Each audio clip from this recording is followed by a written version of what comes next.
Okay, I'm told we're good to go. Good afternoon, everybody. My name is Phil Grant. I'm the head of the institutions unit here at the Irish Permanent Representation to the EU in Brussels.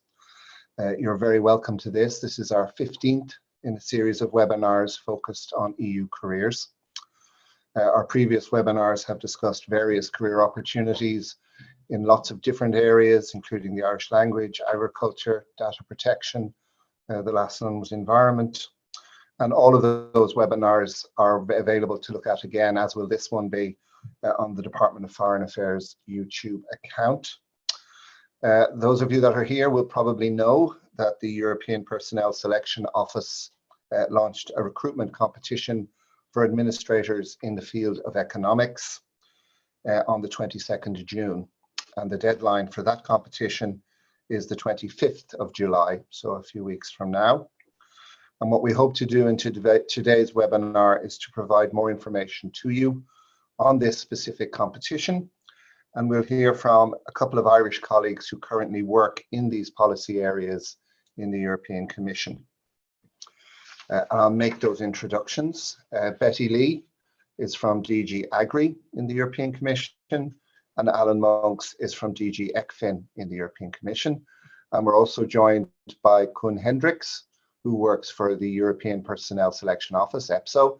And Koen's very familiar with this format. He's joined us on a number of these in the past, and thank you again, all three of you, for being available today. And I'd like to thank our audience too. You have a chance to ask your own questions after the small short introductions. That's going to be done on the Slido platform. You can access that on the link going to sli.do or the Slido app and just put in hashtag EU jobs. So hashtag EU jobs should take you to that page and you should be able to access that system. There's no need to register. So let's get underway. And if Betty's ready, I might pass the mic over to her to do a short introduction about her own background and her work in the Commission. So thank you very much. Thanks very much, Philip. Yes. So my name is Betty. I'm actually from County Cavan, and I've lived in Belgium for almost 30 years, just counting it up. I've done various jobs before working at the Commission. I joined the Commission in 2006. And I've always been in the area of agriculture. I'm from an agriculture background, from a small farm in Cavan, and I'm an agricultural economist. So I came to DG Agri, first of all, in 2006. And I should say, not first of all, in fact, I've stayed in DG Agri, but I've done a number of jobs in DG Agri, lots of different jobs. I'm currently working in the International Directorate dealing with trade. So I'm in the unit that deals with the Americas. So the unit is called the Americas. And I am the desk officer for Canada. So I'm the person in DG Agri who liaises with the Canada authorities, etc., and covers everything that is within agriculture's responsibility. So all things agricultural, geographical indications, and we also cover wines and spirits, etc., which is part of agriculture. So that's my job. I also have a horizontal role in that we look after sustainable discussions on sustainability. So since the Green Deal, which probably you're familiar with, EU establishes green alliances with trading partners. So we have been working on the ground, as it were, with Canada for the last couple of years, exchanging information on sustainability. And we've organised many different webinars, actually, with stakeholders in Canada, with the Government of Canada as well, the Department of Agriculture there. So it's very interesting, and other countries within my unit, so with the US and this Latin American countries, we have a similar kind of dialogue going on, and I'm part of the thought process behind that and get involved in the setting up of those. So it's extremely interesting. I'm not going to drone on for too long. I suppose the main thing for me is working here. It's the most interesting work I've done. I used to work for UK farmers before that, for the UK National Farmers Union. And before that, I worked in the City of London as an analyst with a big commodity trading company called Louis Dreyfus. And before that, I worked as an economist in the NFU in London. And before that, I did agricultural economics in Manchester University.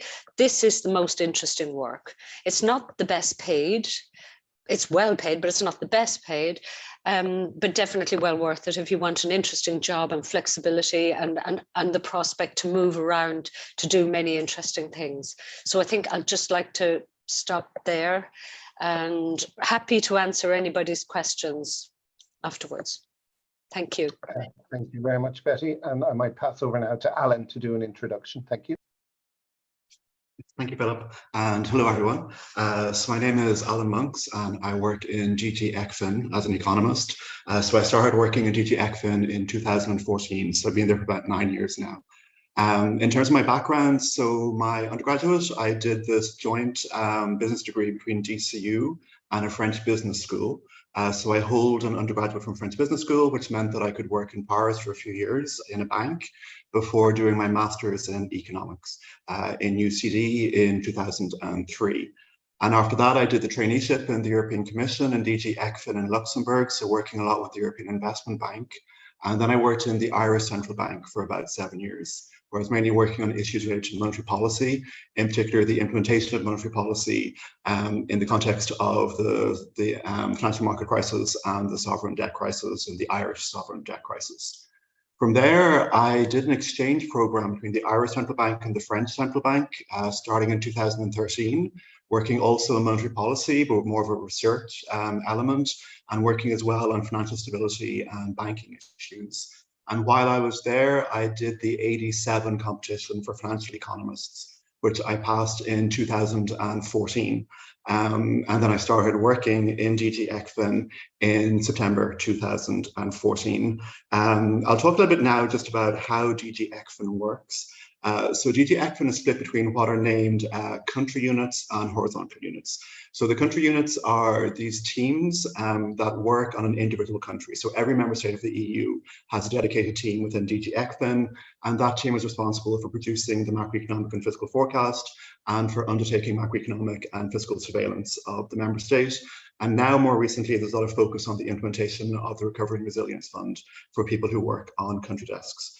About half of the people then in DG ECFIN work on what is called horizontal units, and they are more thematic. So they're working on specific elements of macroeconomic or fiscal surveillance or design elements of the Recovery and Resilience Fund.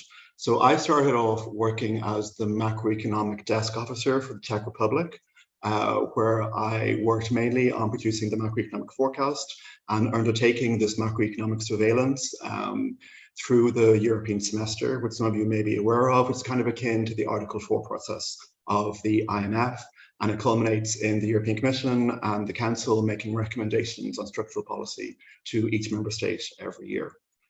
From there, I moved to the UK desk in 2016, where I was the fiscal officer. So I was responsible for producing the fiscal forecast and for assessing the UK's compliance with the EU fiscal rules, the so-called Stability and Growth Pact. But that was kind of nominally my job. I actually came onto the UK desk after the Brexit vote. So I was working a lot on Brexit issues, working quite closely with the negotiating team in the European Commission, the so-called Task Force 50, under Michel Barnier, on economic issues related to the Brexit process. So after that, more recently in 2018, I moved to my current job. So I'm currently working in one of these horizontal units. It's called the Fiscal Policy and Surveillance Unit.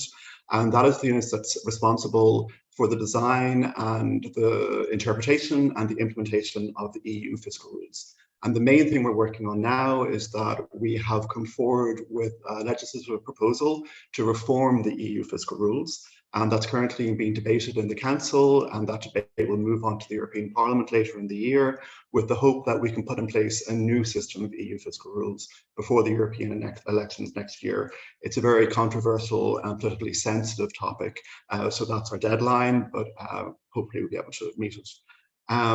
So just to talk more generally about the European Commission. So like Betty, I'm very happy to work in the European Commission. It's a very nice and pleasant place to work.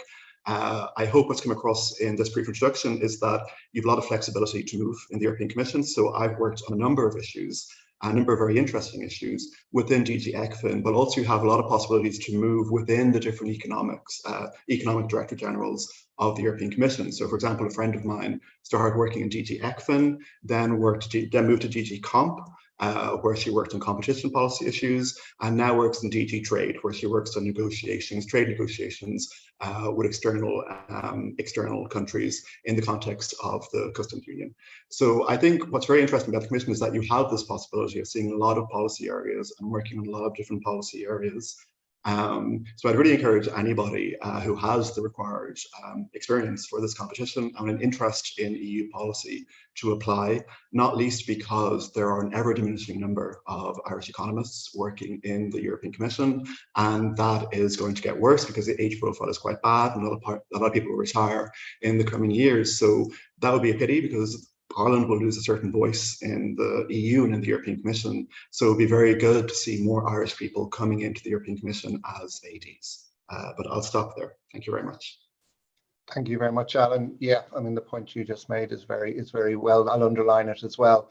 And we have been we've been pleased to see that certainly in the last few competitions where Irish people have participated, that there has been a significant number of Irish come forward on shortlists. And we're hoping that we'll see something very similar in this competition. It is true of this competition and previous ones that yes, you come in, as it were, in a specialist grade, but the opportunities to develop your career structure, to add on new elements, to work in different areas of work within the European Commission and somewhat externally as well is there. And it's, you know, in the case of Betty, she came in from a career from outside and has found the Commission to be a very warm and welcoming home. You know, some people who are here today might be looking at it as the start-off position as well. So it does offer huge flexibilities. And, you know, we're happy to take any questions you might have in regard to, you know, what it's like to live and work in Brussels, how you deal with the bureaucracy here, etc. But before we get there, I'm going to hand over to Kuhn. Kuhn isn't going to tell us all about himself in the same way. He's very much going to tell us about the technicalities of the EPSO system, how you navigate that and what you can expect going forward. So Kuhn, if you can take it from there, thank you. Yeah, very well. Thanks a lot, Philip. So hi, everybody from my end as well. My name is Koen Hendricks, and indeed I work in EPSO. I'm heading the external communications team there. And this is indeed an opportunity for me to reach out to Irish applicants or possible applicants, because indeed we would like to see more Irish applying to our competitions. I will walk you through the steps, step by step, of this particular competition. I will share my screen, and what I'm going to tell you and the slides I'll show you are already available in a small YouTube clip on our website. So on the YouTube channel of the EPSO website, you will find what I'm going to say now. Again, of course, I'm very happy to take questions right after this. So let me share the screen right now. So there you go, the Economist competition. Again, on the competition page as well, you will find this visual showing you the different steps you have to take from applying to becoming a successful candidate. And exactly that's what I'm going to do now. I'll walk you through the details of all these steps. We have 3 different fields in this competition. As you can see here, macroeconomics, financial economics, and industrial economics, with, as you can see, high numbers of successful candidates. This is a massive competition, really, and 970 successful candidates to be sought, which is really a big number. As an applicant, you have to choose one field, so you can only apply for one of these 3 fields, so you have to make up your mind when you apply. What are the eligibility criteria? It is an AD6 level competition. AD stands for administrator. The administrators are the university graduate level staff that we have. We also have assistants, AST that would be. Those are the non-graduates. AD6 means you do need a number of years of experience. So first of all, you need a degree plus experience. If you have a master's degree, so 4-year university degree minimum, then you need at least 3 years of experience in one of these 3 fields on top. If you only have a bachelor degree, like a 3-year university degree, you need 4 years of professional experience in the field again. On top of that, these are the minimum criteria. To find the whole detail explained of what we accept as professional experience and even as degree, please do read what we call the Notice of Competition. This is the legal document. It's a big document, more than 30 pages, I think, but you should really read that one because it tells you everything very detailedly on, the eligibility criteria, the different steps, also a bit what I'm going to talk about now here. So please do read that carefully and you'll know a lot before having to ask questions. At the bottom of this slide, you see that for field 2, financial economics, you can also have another degree, so outside this field, but then you need more experience in the field. Anyway, it's explained in the Notice of Competition. You need 2 languages, 2 EU languages, one at level C1 minimum and one at level B2 minimum. One of these 2 must be English. The other can be any of the 24 or then 23, if you want, different EU languages that we have officially available. So you have to have 2, one of which must be English. The selection procedure has changed, and maybe in this group we have people who have already applied to competitions prior to this one. You might notice now that we changed our selection procedure. It's become shorter in duration and more lean, less complex if you want. So there's an application phase, of course, then there's a testing phase, and then there's the results phase. The big difference is that we do not any longer have oral tests, so no assessment center anymore. And the testing happens in one single day. This is a big novelty. You as a candidate will take all 3 tests, so reasoning skills, the field-related test, and the case study in one single day, and you will take them remotely. So you do not have to travel to a test center any longer. You sit them from your home computer, from home or anywhere else you want to sit. So in detail, application phase. Of course, you need an EPSO account. If you have one, you have to use that one. You cannot create a second EPSO account. If you don't have one yet, you can create one easily, even today, if you like, through the website. You apply, and you can do so in any of the 24 languages. And indeed, the end date is the 25th of July, noon Brussels time. So you have time until then to go in and out of your application. As long as you validate it by the 25th, you are good to go. Then the tests. First, we test your reasoning skills. As you can see here, we test your numerical, verbal, and abstract reasoning skills in the other language than English. Okay, so I guess maybe for you, it'll be Irish or any other. It cannot be English. In the last column, you see the pass score you must obtain. It is a pass-fail score, meaning you just need to reach the pass score. So for numerical reasoning, you need at least 6 out of 10. If you have more, you're still in. If you don't, you're out, of course. And then you see there's a combined pass score of 15 out of 30 for verbal and abstract combined. So in a way, if you would fail, for one of both, as long as you make up for your score with the other test, you are still able to reach that pass score. And as long as you reach it, you're good to go. You can train this. We have sample tests available on our website in all languages. So go have a look there. And then you get a feel of the level of difficulty of these questions. There's also a time factor involved. So you have to be able to solve these questions fast. So by training this, by doing this a lot, you get better at this. Then, of course, we test the knowledge in the field of the competition, one of these 3 fields. This test will be taken in English, and the pass score will be ranked. Minimum score is 15 out of 30, but that will definitely not be enough for you to be among the best. So here you have to score among the best to be able to fit in the list of successful candidates. The last test is a case study. That is a written exercise where we test your drafting skills, again in English.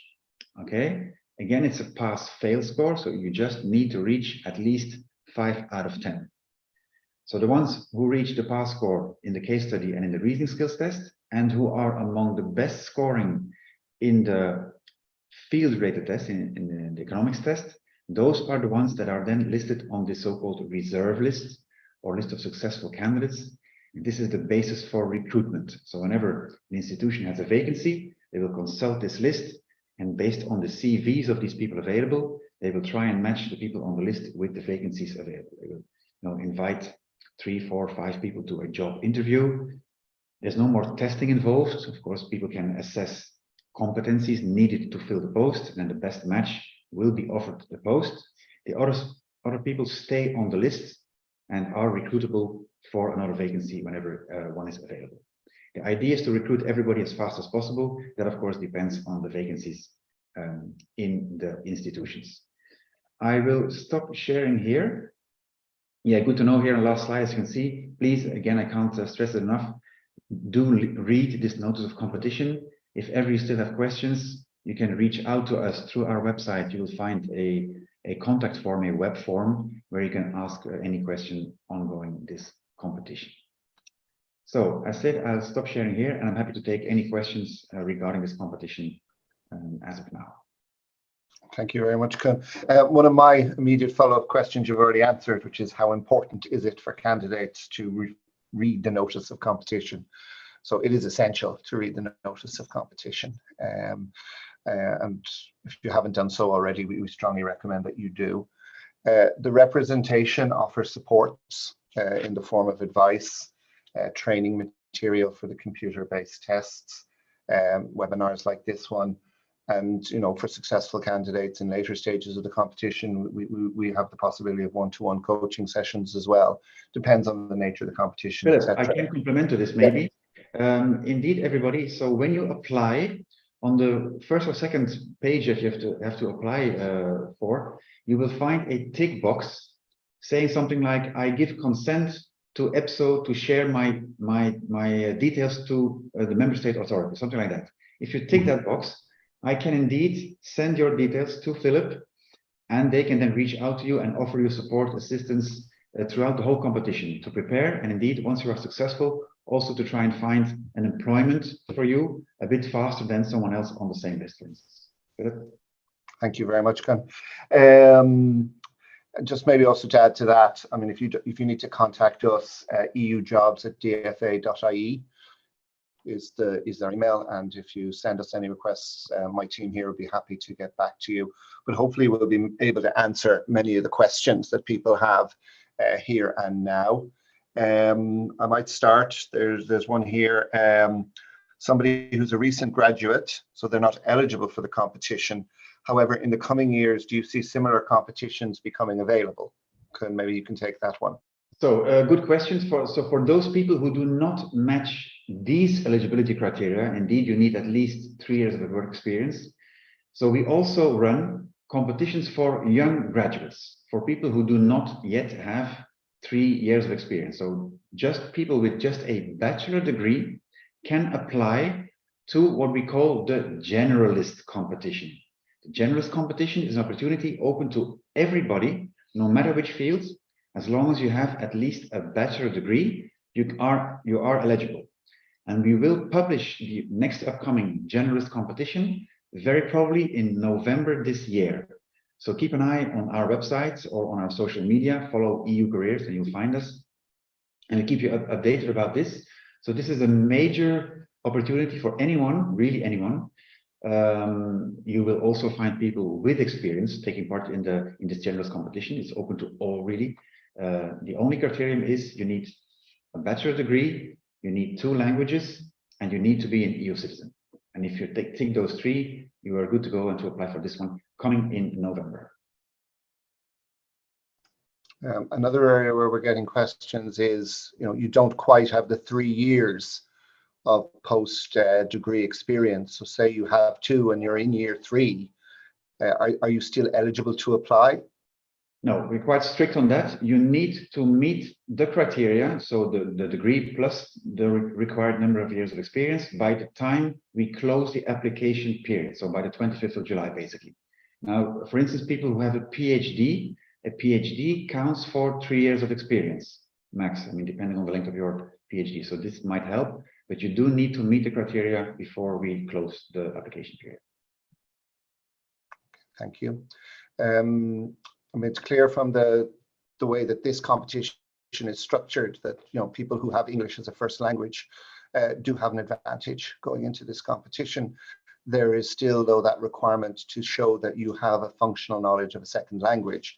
So I might at this point just ask Alan and Betty your experience of the second language once you're inside the commission or in the application process towards the jobs. How has that been for you? Alan, do you want to start off? Sure. I mean, my experience is not that relevant anymore because I did the 87 under the old system, which meant that I did the assessment centre, which was very long and complex at that time, in French. But I kind of made a mistake because I didn't know at that time that you could do the CBTs in a foreign language and then do the assessment centre in English. So I think that this is, I can't really say anything much about it because it's just a very different way of setting up the competition, I think. In terms of then getting through, I mean, English is the spoken language of DG ECFIN. All your written communication is in English. There's some pockets of French, I think, still in the European Commission, but the big economic director generals, the work is really completely in English. And Betty? Yes, I was going to say my experience in terms of the recruitment isn't relevant either because mine is such a long time ago, and it was the same where French was my second language, and yes, I had to write an essay or something, I can't remember, in French, but I didn't have to do the verbal reasoning, etc. in French.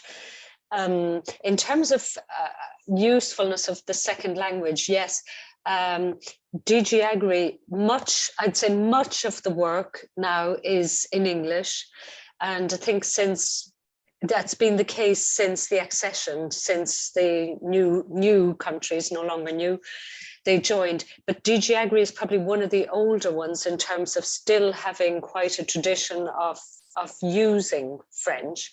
But I mean, most documents are drafted, working documents are all in English, but still to actually discuss with people, to move things forward, to have a good relationship with people, I think it's pretty important still to be able to speak French, I would say, rather than other languages. I mean, the unit that I work in, it's basically Spanish. I'm starting to learn Spanish. I work in a very small unit. There are only 12 of us, and I'm the only one, apart from one of our secretaries, who doesn't speak Spanish. So a foreign language is definitely useful, even if you don't have to do it, and the official papers, etc., will always be produced in English, and everybody speaks English. And the fact that you speak English is a huge plus, absolutely a huge plus. But I think it's still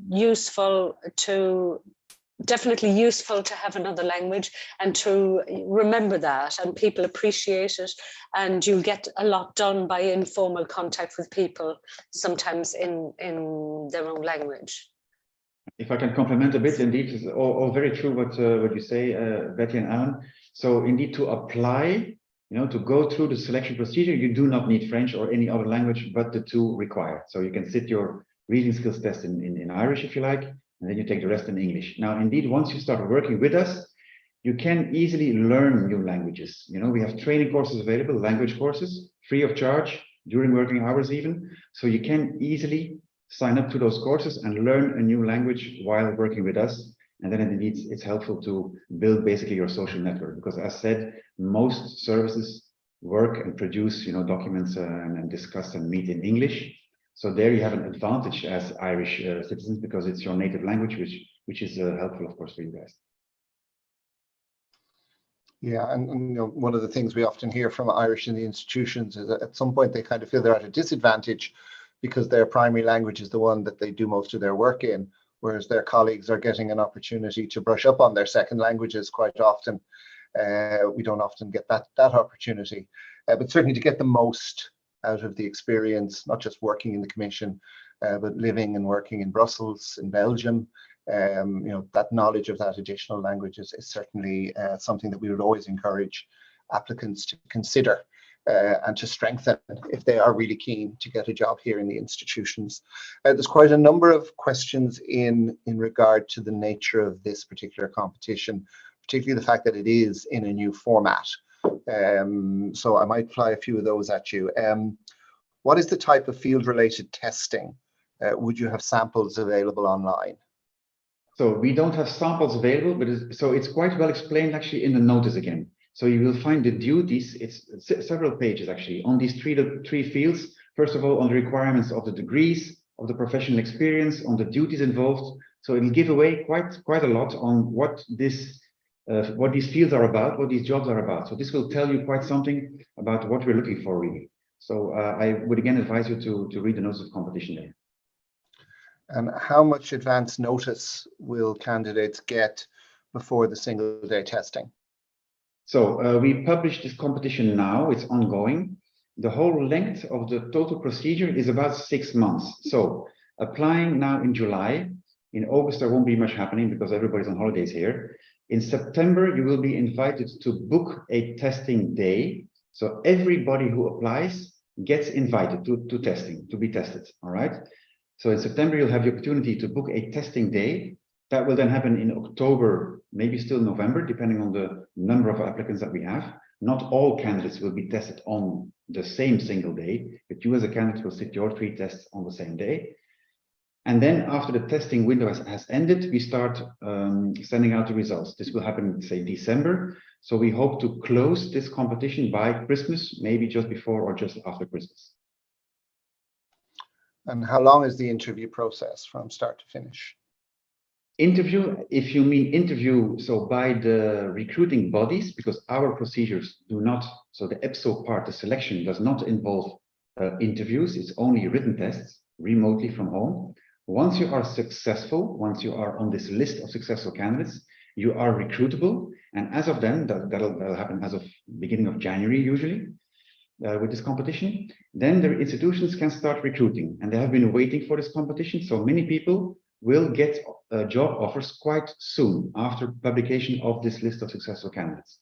But then it's really depending on the recruitment by the institution. It can be just an interview. Will this interview be online or in person? This depends again on the recruiting body. They will see then it's just basically one interview. It'll take you maybe half an hour or 45 minutes maybe, and then you're done. Some people will get job offers fast, again, depending on the vacancies. Some will have to wait weeks or a number of months even, but the objective is to recruit the majority in the year to come after publication of this list. So once you're on the list, don't just sit and wait and do nothing. Continue your life, continue working and living, and get in touch with your perm rep or your member state, of course, and they can indeed, as I say, help you to find jobs in this line of work. Yeah, I mean, one of the, I suppose, issues around the recruitment process here with the institutions is the amount of time people can be waiting from the time that they've completed the application process, the interviews, to the actual job offer. And what we're hoping to see as an outcome from this competition and the competitions to come is that process is a speedier one, and that you are better informed as to where you stand once you've been notified of how well you've done in the competition. How long can a person stay on the reserve list? Good question. So from now on, with this new competition model, actually this competition is the first one under this new model. And from now on, the reserve lists or the lists of successful candidates do not have an end date. So the validity is endless. So as long as you are recruitable, you are on this list and you are available for recruitment. If you tell us, I am no longer interested, well, then we mark you red. We won't throw you off, we just mark you red. If ever later on you say, okay, now I'm again interested, we just mark you green again, and you are again recruitable. I mean, that's a very good added piece of flexibility. Do they need to provide written proof of meeting the language requirements, the second language requirements? No, that's a good question as well. So we do not ask for any language certificates or proof. Just by sitting your tests in these 2 languages and by succeeding them, that's enough proof for us that you master these languages on the level required. Of course, you do need to prove your degrees and professional experience. There's a date set at somewhere in September, I think it is. You have to submit your proofs of degrees and professional experience by that date. I think it's the 12th of September or so, or maybe end of September, I don't know by heart. And then regarding the multiple choice questions, this is the first time for such a competition. So we're getting some questions related to how can people best prepare? What should they study in particular? So as said, for the reasoning skills test, you will find sample tests on our website. That's one thing. Now, I can give you a tip. There is a book on the market. It's not an EPSO publication. EPSO does not publish testing material. but I'll share this with you. It is a good book, I have to be honest. It's called The Ultimate EU Test Book. The Ultimate EU Test Book. It'll cost you about 40 or 45 euros, I think. But it'll give you like 600 plus questions on these reasoning skills tests with the answers and why the correct answer is correct. Available in English only, so not in Irish. But you can really prepare by, for instance, this, if not by the help of the member state authorities, of course. Thank you. I mean, you answered this yourself. Will at some point you publish more guidance in how to prepare for the field-related tests? I mean, EPSO doesn't do that, but certainly look to what is out there, and more especially look to people who've participated in recent competitions. I mean, the basic framework of the competition has not changed that dramatically from previous such ones. Are people penalised for the other competitions if they miss this one? I presume the answer to that is not. Good question again. You can take part in as many competitions as you like, and the results of one competition do not affect a next competition. So there's no blacklist of people failing or so. On the contrary, I mean, let's face it, the majority indeed is not successful, right? I mean, if you are not successful, you can of course be unhappy about it, but you should not be depressed about it. I mean, it does not mean that you are not fit for a job with us. Just try again. Many of my colleagues have taken multiple competitions before succeeding one. So it is totally normal in a way to try multiple times before being successful. So you can try now for this competition if you're eligible. Again, you can then apply for the generalist one upcoming in November as well. You know, you can do multiple competitions at the same time. So you can really do anything there is available. Yeah, no, doing these competitions is the best experience you can get. So yeah, no, if even if you just want to test your skills and see how well you perform in such cases, I mean, we would strongly recommend that you do so. What are the other opportunities for advancement? There used to be an AD7 level competition for mid-career professionals. Have they now been replaced by AD6? No, so this is an 86 one, 86 meaning a master plus 3 years of experience. We also still have 87 competitions. That would be a master plus 6 years of experience. This depends on the needs by the institutions, and they qualify the needs, and they tell us, look, for this, you know, for this pool of people, this specialism, we want you EPSO to run a competition on this or that level. So they all exist: 85 entry level, 6, 7, sometimes even 89, requiring 10 years of experience. We have them rarely, but still they do exist. So this really depends on the needs by the institutions. And then a question, you already mentioned it, I think the 85 competition in November, it will be based pretty much on the same model that we're seeing here in the 86. Yeah, only difference being we of course cannot test knowledge in the field because there is no field. Instead, we will test EU knowledge, so the knowledge of the EU institutions, the different roles, you know, the collaboration, the priorities, these things. And to prepare for that EU knowledge test, we will publish at the time of publishing the competition, so in November, we will then also publish a link to the preparatory material. It will be a file of about 500 to 600 pages from which we draw the questions. So you will basically have the study material at hand for you to prepare well for this competition. This is for later for the Generalist 85 in November. And we'll be running a similar webinar for that competition as well. Some more questions in regard to qualifications for the competition. For industrial economics, in order for the experience to be recognized, does it have to be related to the nature of all 9 duties indicated under Annex 2? Not all 9, of course, no. I mean, if you tick a number, it's good enough. It's hard for me to say, you know, this is better than that. I can't judge that. That's really up to the selection board, really. But of course, it's impossible to tick every single one of them. The more you get, the better, of course. As said, it's a case-by-case check by the selection board, but give it a go. I mean, really, don't think, you know, I might not be qualified, so I won't apply. Just do apply. I mean, you have to invest a bit of preparation, of course, and to sit this day of testing, but I will go for it. Okay. Is experience in accounting a relevant experience in the financial economics field? I would say yes. I'm not a specialist, but I would say yes. And now I don't know by heart if you see the word accountancy or accounting in the notes of competition. Do a check maybe. If it's there or not, I can't tell you now by heart. But I would say that it would be counted, yes. A similar question in regard to project finance. Would that have a relevancy? It's really hard for me to start judging or assessing all these specific requests. Well, I must be honest, I don't know. So again, apply. As said again, it'll take you some time to apply and to go through the paperwork, if you like, for applying and then sitting these tests.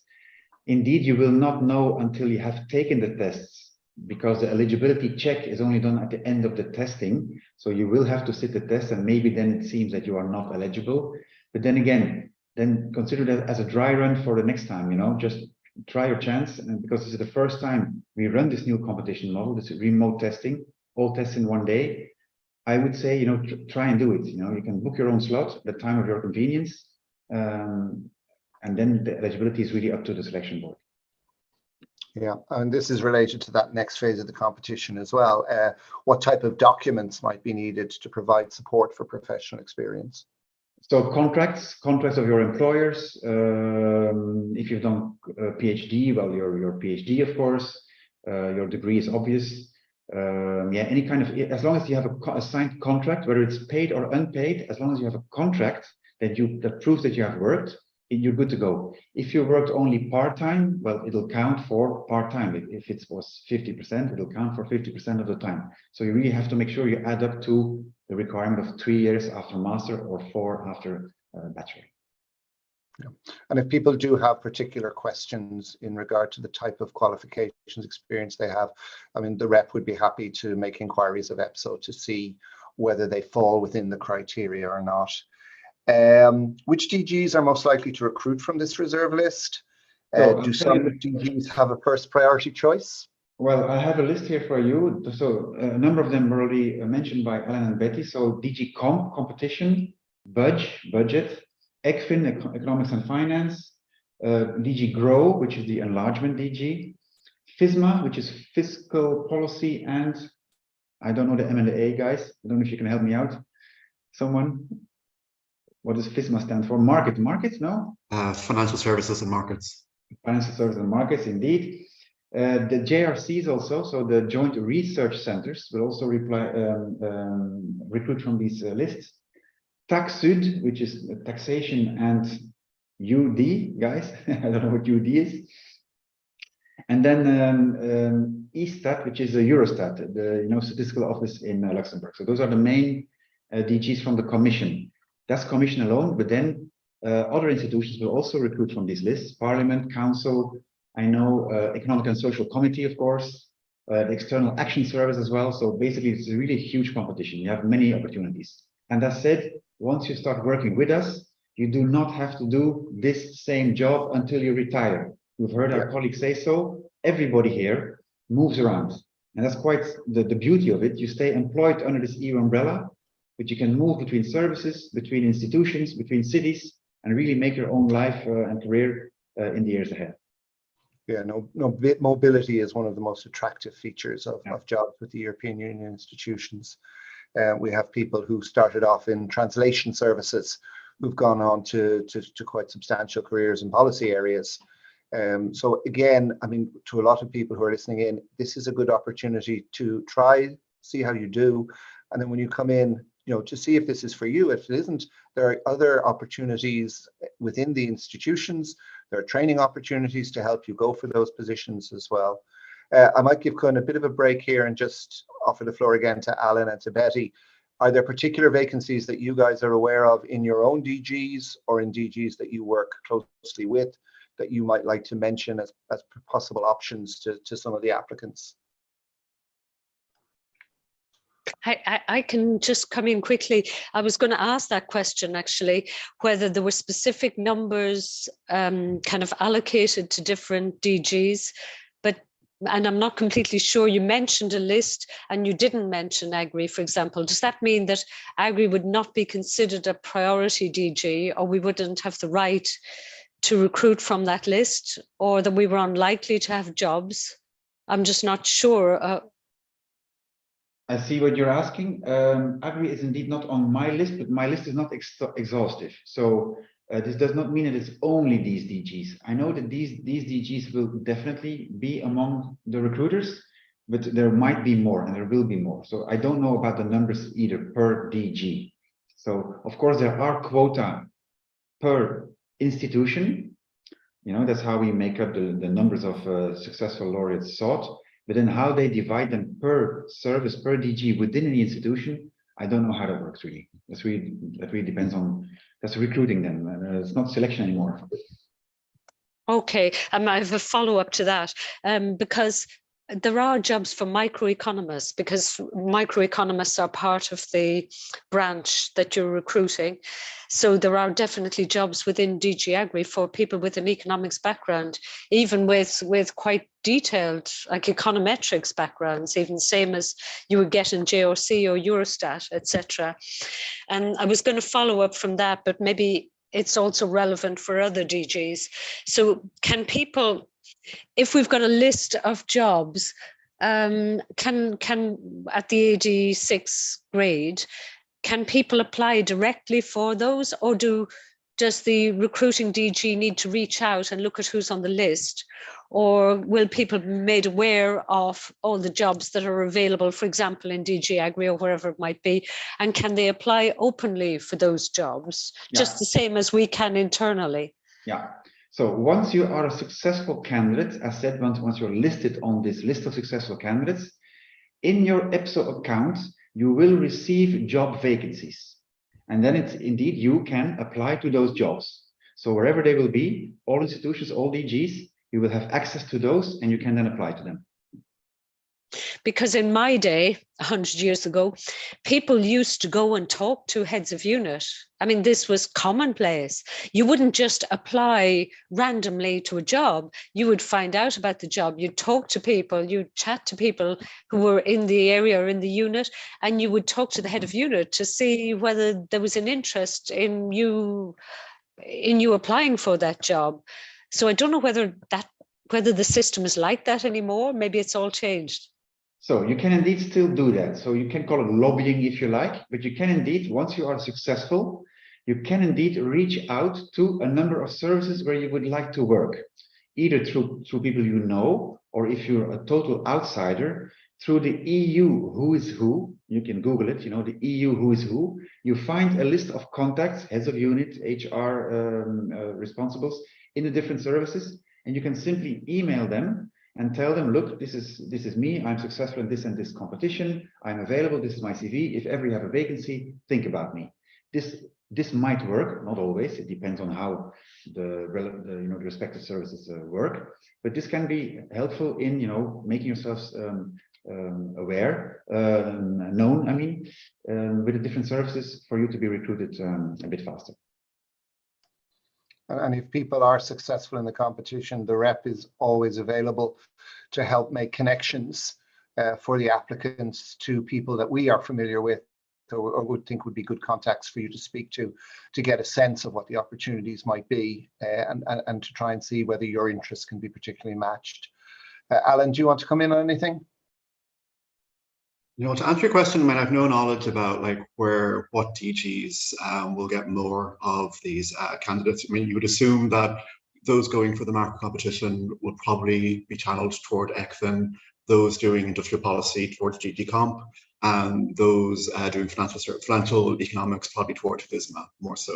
I wouldn't be so concerned. I think there's a lot of churn in the European Commission, so jobs are coming up very regularly, and a job is defined just as an AD, so it doesn't really matter what level you are on the AD scale, you're just employed as an AD, so you'll be eligible for any AD job that comes up.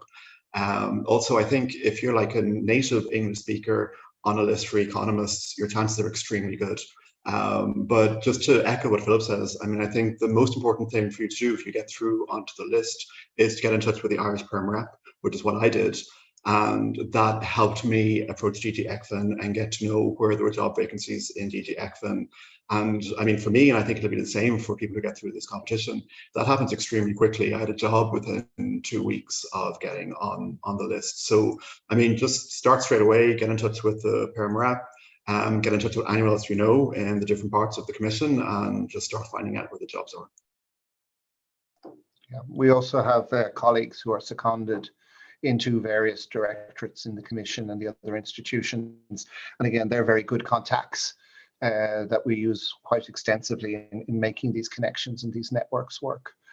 We've had a few more questions follow up on the nature of the competition, I suppose, and also a few more about AD5. Is it possible to have field-related material to study for the AD6 economics, as you will do for the AD5 generalist? No, we do not publish any material for specialist competitions. Only for the AD5, we will publish this EO knowledge preparatory course, not for specialist competitions. How many are you looking to recruit? And there was another related question. What do you expect in terms of the number of applicants across all the fields, and what is usually the success rate? So you mean for the 85, I guess. So for the 85, the last time we ran an AD5 generalist competition was back in 2019, so 4 years ago already. And then we attracted 22,000 applicants. Now, this year, probably we will get more because people are waiting for this competition. So we think we might attract close to 30,000 applicants. The number of successful candidates sought has not been determined yet, but might be between 300 and 500. So you can do the math, between 1 and 1.5% statistically. But then again, if you prepare well, if you train these reasoning skills, if you really study your material, you know, for the EO knowledge test, your chances go way up, really. Thank you. We've just time, I think, for really 2 more questions. One of them is a recent graduate, so lacks the experience, but they were wondering if you had advice for what kind of path you would advise to get that experience. Alan, I mean, you've walked that path. Do you want to say something on that? Yeah, I'd have to say, like, so I did the traineeship in 2000 and I think it was 4 or something in ECFIN, and then I moved into the Irish administration. And I really thought at that point that I'd kind of like closed off like on a European career, but in fact I was building up the experience that made me eligible for an 87 competition. So I think that's a good path. I mean, to work in the Irish public sector, to try to work on European files, that's a good way of getting in. And just, I mean, bear in mind that, like what we've been discussing today, you have these 86, these 87s that are specialist competitions. Like, look at like the different criteria that you need for those competitions as an idea of, you know, what the EU is looking for in terms of competency. So especially the 86 and the 87 in economics, different kind of skills that they're looking for. Thank you. And the final question, which we always pose at these webinars, and I maybe ask Betty to take this, is what can you expect of life in Brussels? How easy is it to find accommodation, find a social circuit? Is it a decent place to live? I mean, certainly when you're looking in an Irish context at the moment, affordability in terms of accommodation is certainly something that's very attractive. Yes, I think Brussels is a great place. When I came here first, I never expected to still be here sort of 30 years later. It's easy to find lovely accommodation. You get so much bang for your buck. You get nice places to live within, either within close reach of work, the EU area, or on the outskirts, which in fact is not far away. There are very young, trendy areas. There's a lot going on. There's a big international community here. Local Belgians are easy enough to meet. I found that. People are friendly and open.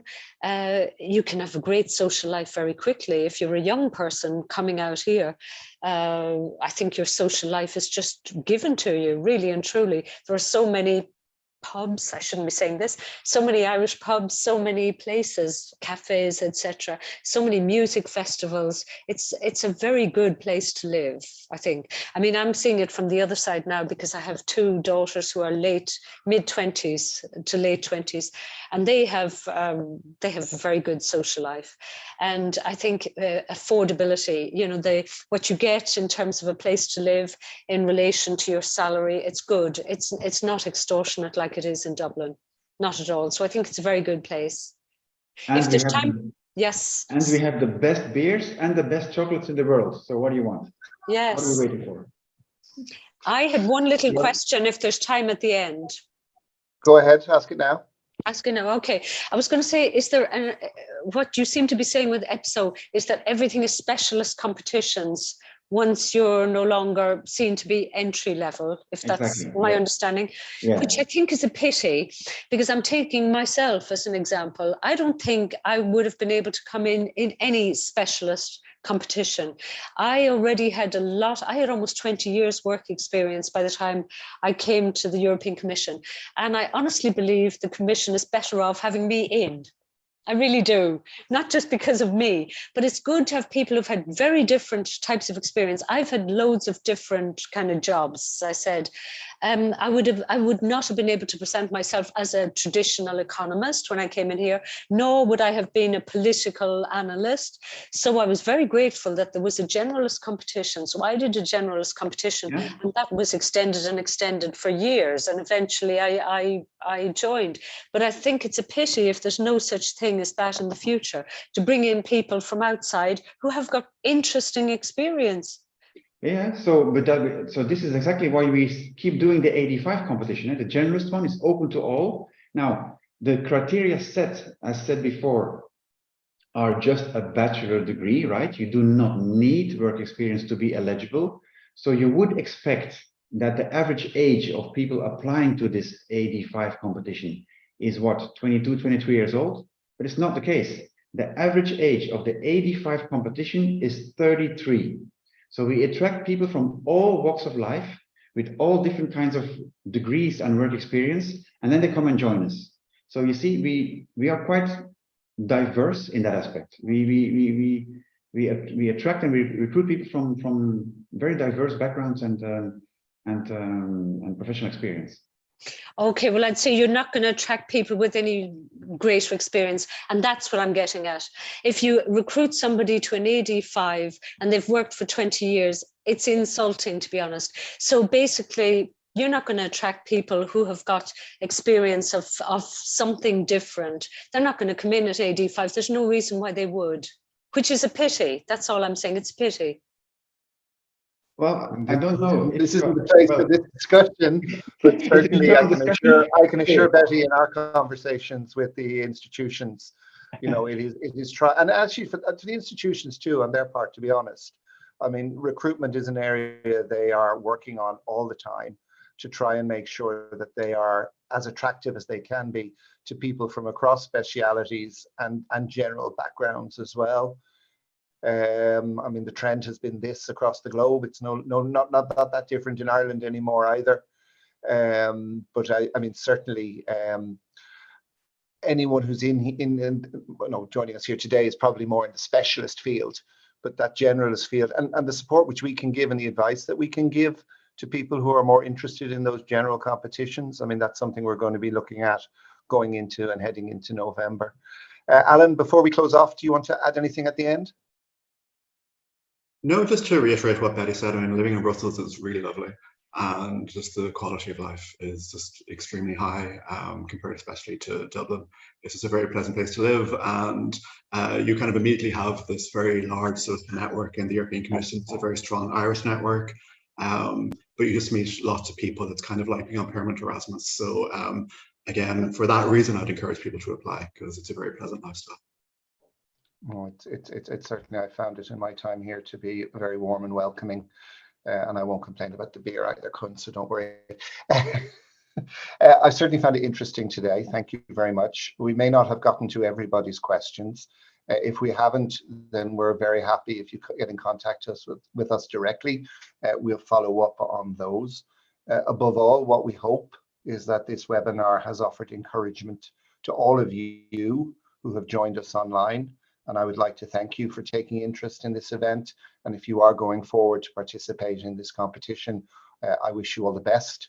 And as I said, we are here, if you are successful, to help you in the follow-up or in the general competitions or other competitions that the European institutions might have. As I said, we are here to help you provide training and advice to Irish candidates who apply for EU jobs across the board, whether it's competitions like this, whether it's temporary agents, whether it's people who already have working experience of the institutions and are interested in taking that or developing that further. If you'd like to re-watch some of this webinar or share it with someone you know, it will be available on the Department of Foreign Affairs YouTube channel shortly. And finally, I want to say a very sincere thank you to Betty and to Alan for sharing their experience of working in the Commission and for sharing their obs and their opinions as well. These things they make these webinars far more interesting to follow, I think, for people when they hear that first-hand experience and practice. And a special thanks to Koen again for providing the insight into the recruitment process for this specific